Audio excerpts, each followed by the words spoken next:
Allô Houston, je crois qu'on a un problème. Y a plus de chocolat.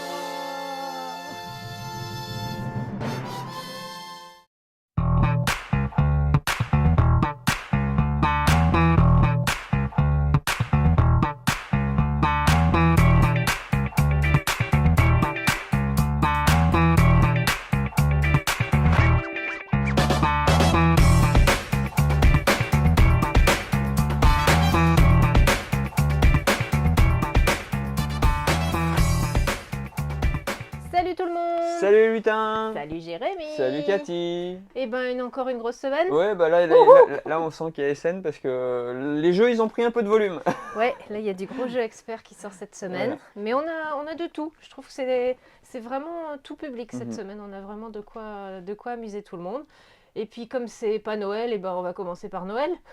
Oui, par les calendriers de l'avant après tout, hein. Ouais. Il y en a qui ont commencé depuis septembre, donc C'est vrai, on a déjà eu le Pokémon, voilà. on a déjà eu Exit. C'est déjà bien. Ouais. On a eu le Ouzou avec les petits Bah, loisirs créatifs ah non, là. oui, là, le très beau coffret, Le ouais. coffret, on Ouais. va.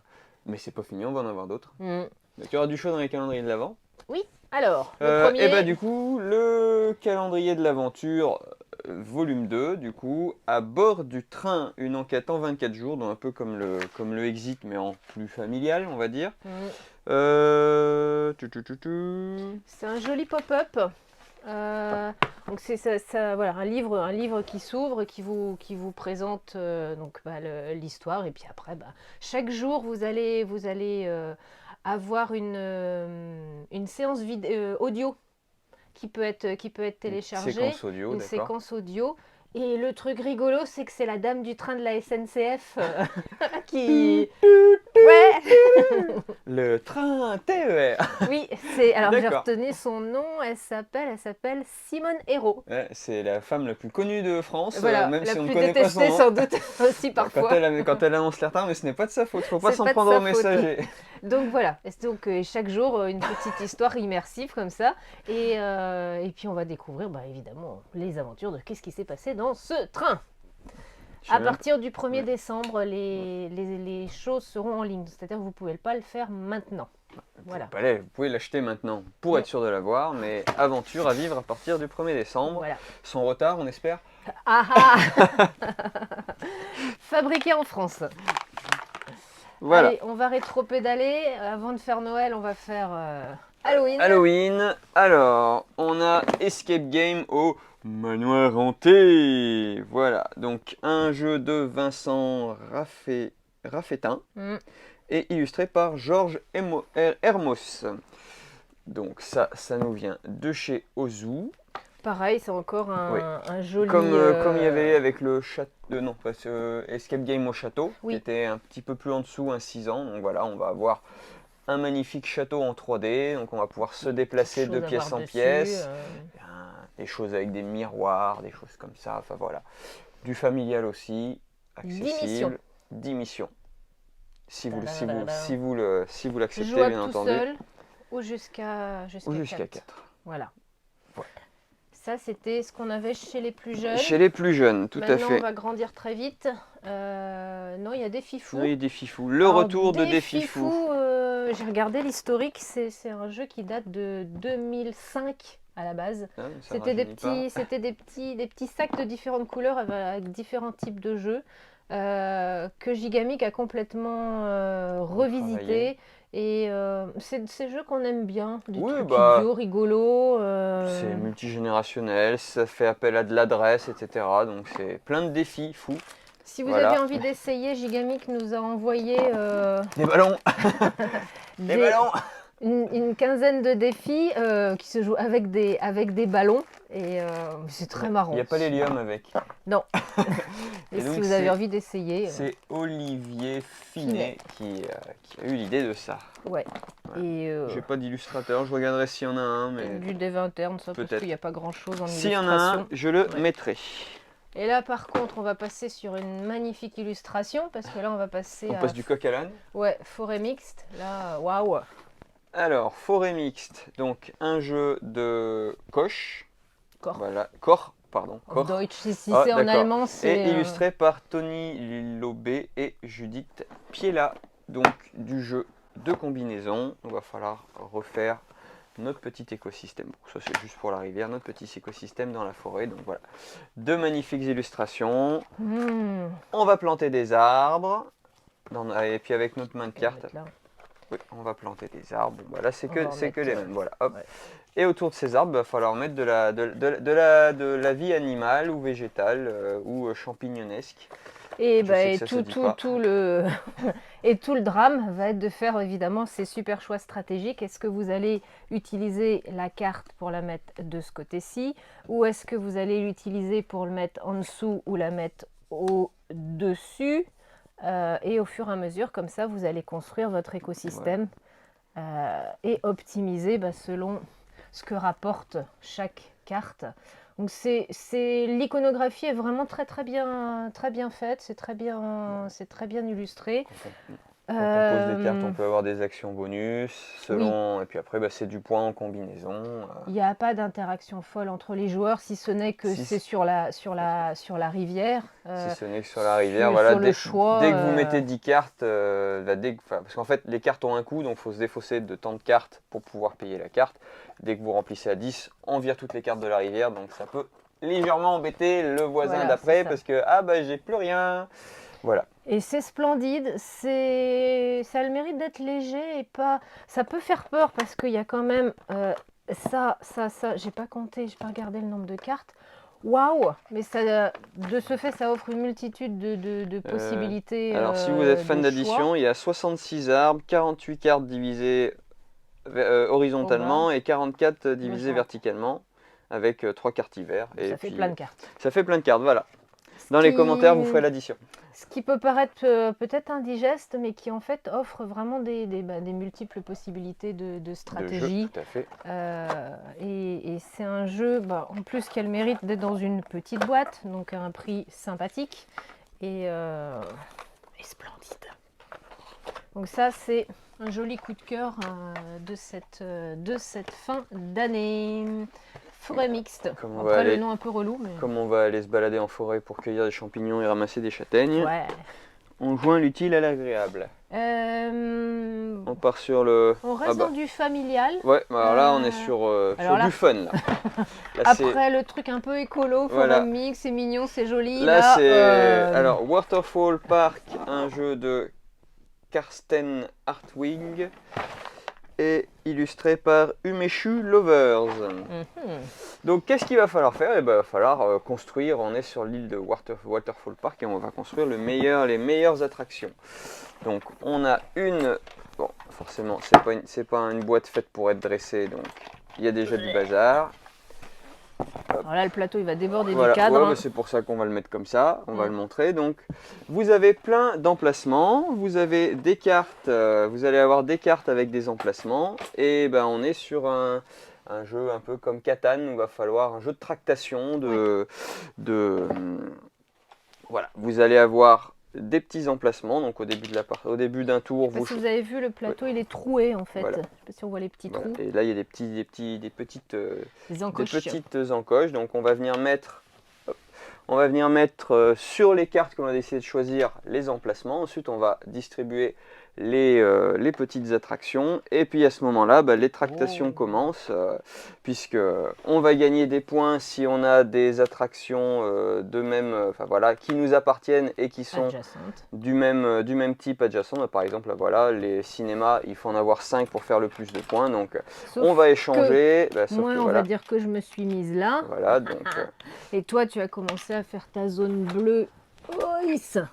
Tu as réussi à avoir les cases là. Voilà, et évidemment, il y a un cinéma qui m'embête. Donc, évidemment, tu voudrais avoir ce cinéma-là. On ne peut pas détruire les attractions déjà construites, mais on peut changer leur propriétaire. Donc là, tout mon intérêt, c'est d'essayer d'appâter Cathy pour que le petit carré là devienne bleu. Et qu'il me l'échange contre une zone que moi, je souhaite peut-être agrandir ici. Ou non, je te l'échange pour rien. Contre du chocolat. Donc on est vraiment, alors hormis l'aspect plastique qui nous a clairement rebuté, hein, Voilà. tout ce thermoformage plastique, ces machins là, on a une petite crise d'urticaire en voyant la chose, mais c'est un super jeu de discussion, De de discussion, de tractation, tractation. négociation légère, Voilà. familiale. Comme on n'en avait pas vu depuis Catan qui commence à Et dater. voilà, Voilà. je trouve que la comparaison avec, enfin le parallèle, c'est pas une Mm, comparaison, mm. le parallèle avec Catan est vraiment chouette parce que c'est comme dans Catan où je t'échange wood for sheep, c'est pareil.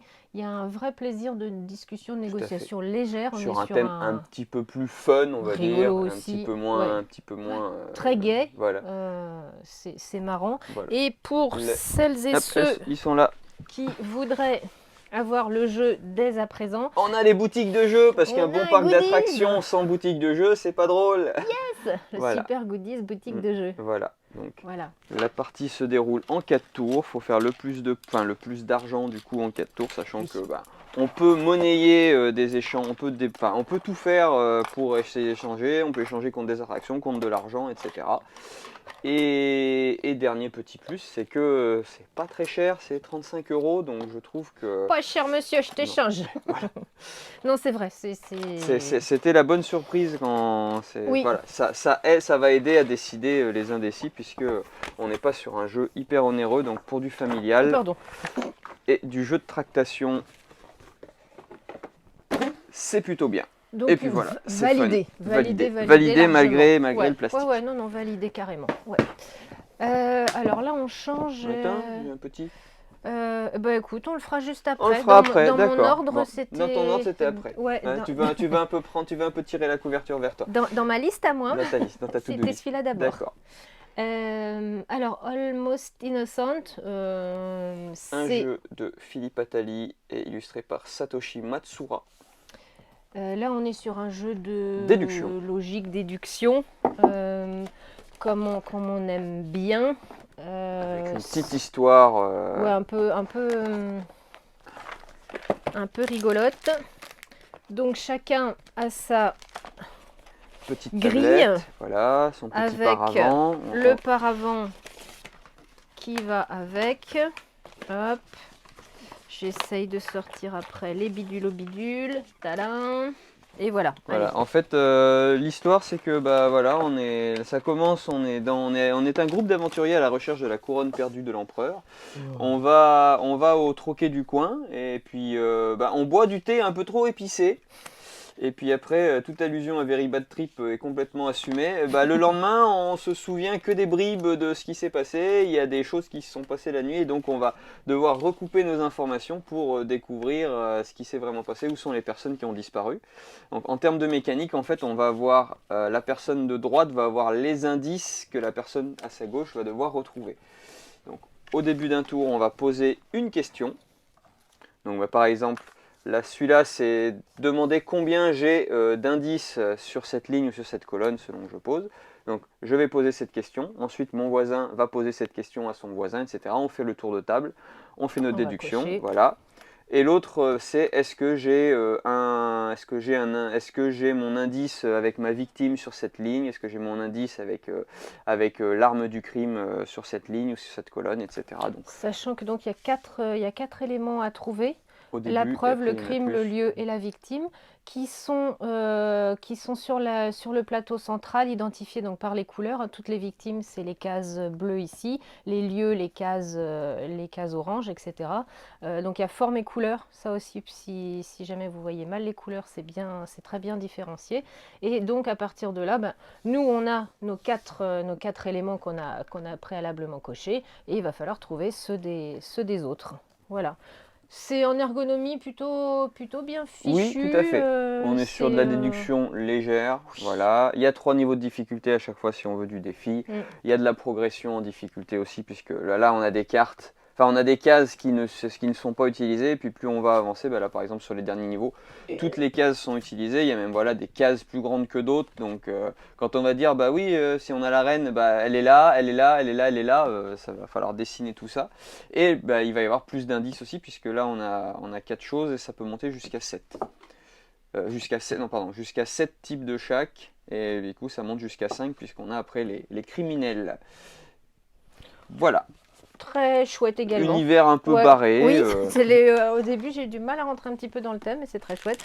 On remerciera l'éditeur qui a rajouté des petites gommes. Des petites effacettes. Ouais. En plus. Ouais, ça c'est un petit plus qui nous a. Voilà. Ouais, qu'on a bien apprécié. Les petits gestes que l'on apprécie. Oui. Merci Matago. Je sais pas si on a dit les noms des auteurs. Au début. Ok. J'essaie d'y penser dès le début, comme ça on n'a pas le doute. Alors, maintenant, ça y est, on reste chez Matago puisqu'on va... Le dernier microgame. Le dernier mythogramme, Western Legends Showdown. Alors un nouvel auteur qui s'appelle... Erwan Record. Alors l'histoire, c'est... il n'y a pas d'histoire en fait. C'est des cartes à jouer, j'avais pas fait gaffe. Ouais, ça se joue à deux. Donc il y en a un qui a les cartes noires, l'autre qui a les cartes rouges. Il y a les cartes lieux. On va mettre, voilà, c'est les cartes là. On va mettre 3 lieux pour jouer cette partie sur la table. Et à partir de là, c'est comme ces jeux très classiques. On va mettre une carte. Donc vous voyez, les cartes, elles sont numérotées. Donc on va mettre une carte sur un lieu. La plus forte valeur l'emporte. Et à partir de là, on va effectuer les différentes actions, il y a des actions dessus, que permettent les cartes, ce qui va nous permettre de récupérer ou pas les points des lieux à la fin de la partie. Les illustrations sont chouettes, on est vraiment dans le western d'Ennio Morricone. Il y a 9 cartes, donc 9 tours, et au bout des 9 tours, la partie s'arrête. Voilà. C'est simple, c'est efficace, c'est joli. C'est les microgames. C'est vite expliqué, c'est les microgames, ouais. Et toujours, il est chouette celui-là, je trouve qu'il est vraiment joli. Allez, on reste dans les petites boîtes. Ouais, avant d'attaquer les grosses, voire les énormes. Avant d'attraper le gros. Un nouveau Crim Zoom. Crim Zoom, donc c'est ces escapes, avec des cartes. petits jeux d'enquête qui ne se font qu'avec des illustrations. Donc c'est des grandes frises. Donc l'idée c'est qu'on va construire... Je vais faire un truc carrément au pif, c'est n'importe quoi. J'aurais pas dû faire ça. Il y a le visage de Méduse. Ouais. Donc on va le papier peint est pas raccord, c'est pas grave. Ouais. Il y a 12 cartes, je crois. Ça construit une grande frise. Photo, et puis... À partir de là, donc là, on est en 1986 à Édimbourg, donc en Écosse. C'est Halloween. On voit le papier peint, on peut reconnaître l'époque. Ouais. Et il y a le professeur Richard Demusa, le spécialiste des mythes grecs, qui est retrouvé assassiné chez lui dans des conditions effroyables. Et donc, quand on retourne du coup une carte sur l'élément enquêté, on a un petit texte qui nous renvoie après sur d'autres cartes. Et puis, de progression en progression, on essaye de démêler les fils de l'histoire et de voir ce qui s'est passé. Bon, alors du coup, on les a toutes mis dans le désordre. On les remettra dans l'ordre. C'est vraiment une gamme qui est vraiment intéressante parce qu'elle est super immersive, je trouve. Du fait qu'on soit dans l'image, il n'y a pas à aller chercher d'applications, de choses comme ça. On reste dans l'image, on vit l'aventure complètement sur la boîte. Donc c'est 1 à 6 joueurs et une petite heure de jeu pour résoudre l'enquête. C'est de Stéphane Anquetil.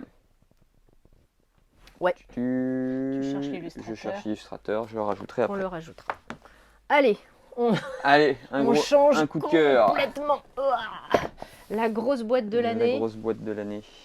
Johan Levé, qu'on avait vu pour Turing Machine, qu'on avait vu pour Archéologique. Oui, il y a une sacrée liste d'illustrateurs. Et là, il nous arrive donc chez Bombix avec Humanity. Là, il est tout seul, parce que sur les autres, il était accompagné. Là, il est tout seul comme un grand. Et aux illustrations, Fred Ogis, Paul Chadesson, Pierre Lazarevic et Rémi Paul. Et du bon jeu à combinaison comme on aime. Alors déjà, du matériel, voilà. Qui met sa règle du jeu sur un livre façon cartonné avec en plus énormément d'historique derrière. Donc voilà, on va à la conquête de Titan, l'une des lunes de Saturne. Voilà, mais toute la mécanique du jeu est avec cette roue. Bon, normalement, un puzzle. Avec un petit peu de figurines. Ah, bah du coup, je suis pas doué en puzzle. Non, ça va être celui-là. Ça va être celui-là. Voilà, oui. 2-3 petits bonshommes. Oui. Non.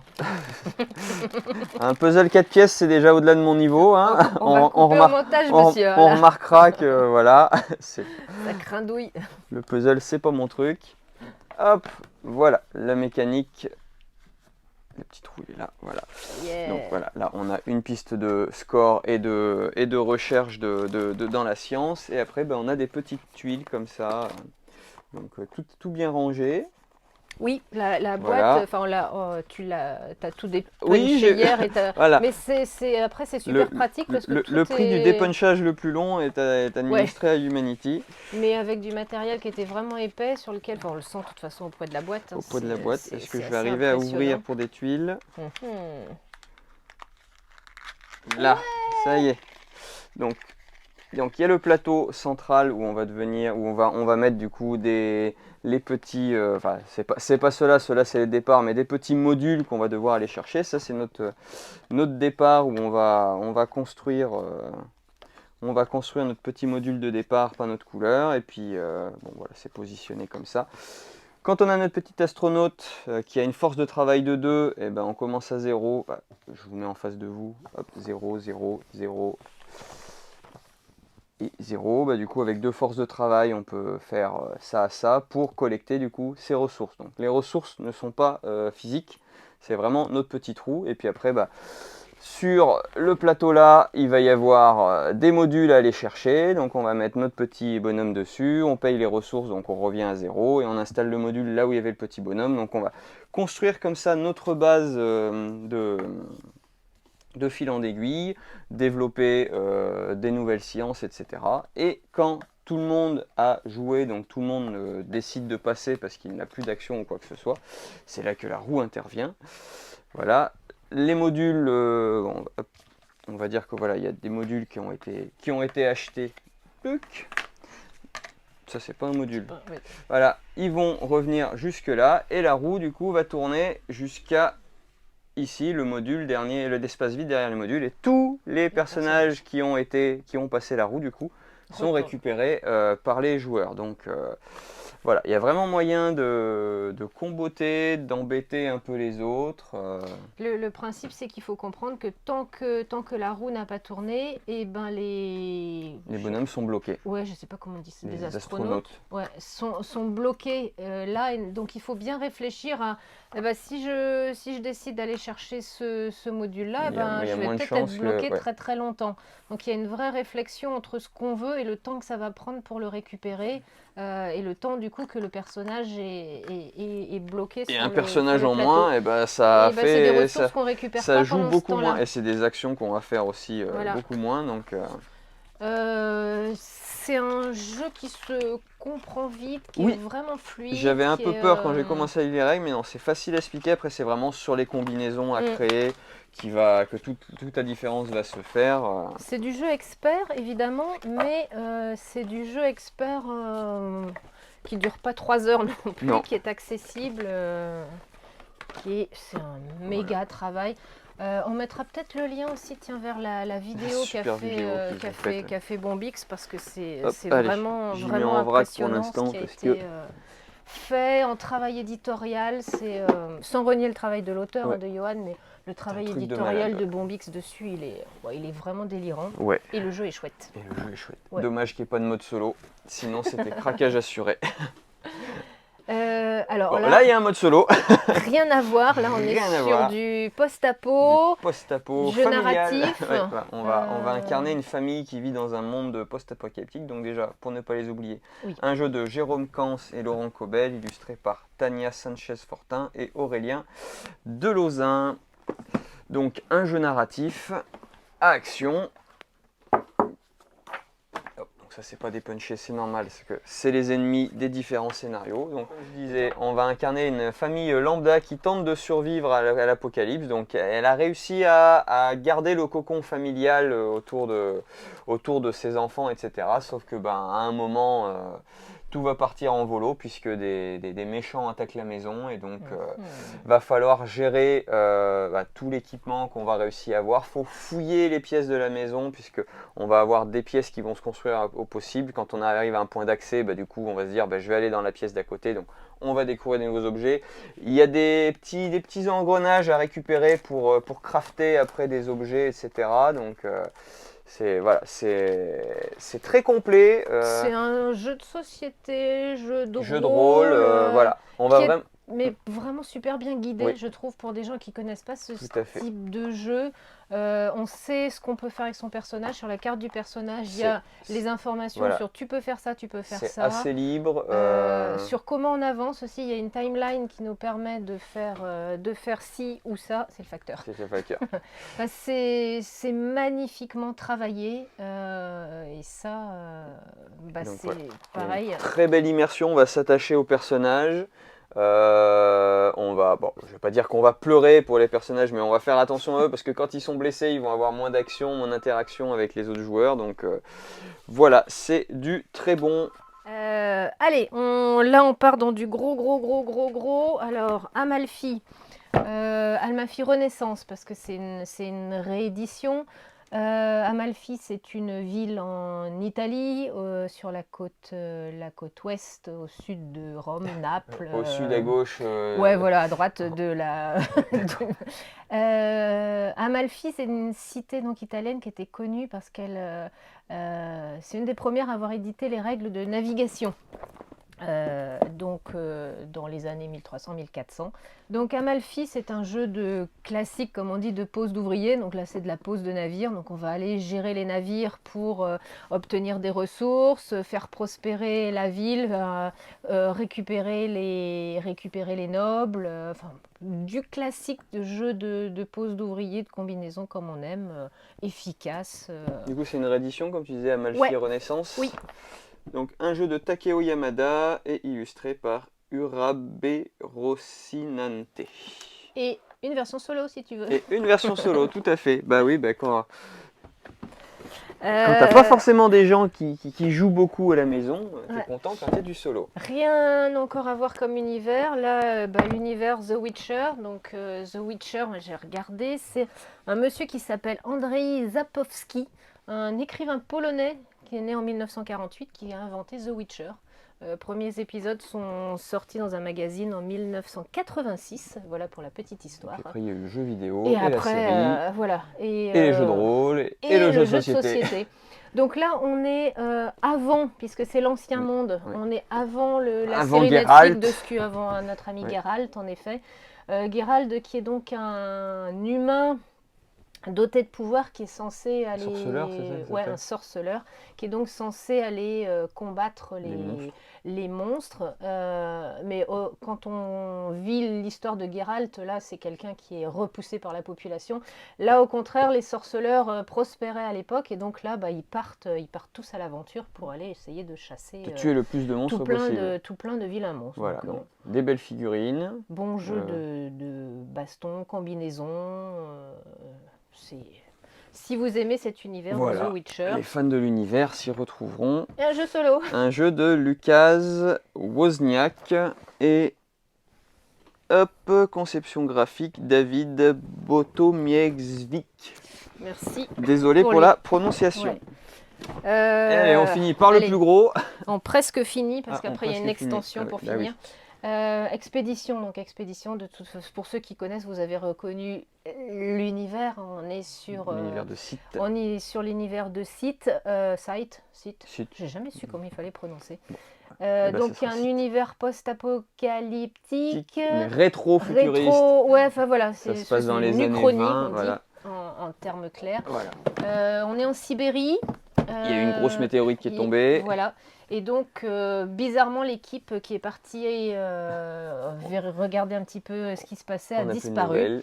Et donc, on va envoyer des factions comme ça qui chacun vont aller, avec notre faction, comme dans Scythe, on va avoir notre petit méca général qui va se balader. Et puis, il va falloir aller récolter de la ressource, combiner des choses. Donc c'est des tuiles, c'est du parcours et puis faire le plus de points possible. Donc voilà, le jeu site avait très bien marché, Ouais, était vraiment très celui-là cool. aussi, Donc il voilà. est déjà bien noté sur. Pour les fans de les sites. l'univers, de ceux qui aiment l'Uchronie un peu post-apo, Ouais. mais en rétro-futuriste, en steampunk, voilà, c'est très bien. On termine avec une extension. L'extension donc de Iki qui s'appelle Akebono. Qui va rajouter des possibilités diverses et On rajoute des variées. ponts, de la rivière et on va avoir des personnages célèbres à rencontrer. Ouais. L'intérêt c'est aussi du coup le pont en effet et puis un marché parallèle qui va permettre du coup de mieux gérer la version 2 joueurs qui était peut-être un petit peu en deçà de ce qu'on pouvait attendre sur le jeu de base et qui permet du coup de l'améliorer grandement. De choix. Ouais. D'accord. Voilà. Voilà, c'est toujours de Koto Yamada, illustré par David Sidbon. Toujours, ouais. Allez, on est presque pas en en retard. Il y a du Pokémon qui est arrivé aussi cette semaine. Voilà. Il n'y a plus les grosses boîtes avec Mew, c'est fini. Elector, le dé de la foudre. Voilà. Et puis il y a toujours du Lorcana. Oui. Voilà. Toujours les animations. On avait du monde mercredi, on a eu du monde samedi aussi. Donc n'hésitez pas à passer aussi après-demain. On jouera avec vous, vous jouerez entre vous. On vous fera découvrir le jeu si vous ne connaissez pas. Et puis voilà. Et à la semaine prochaine. Allez, on va ouvrir. Bonne journée. Salut.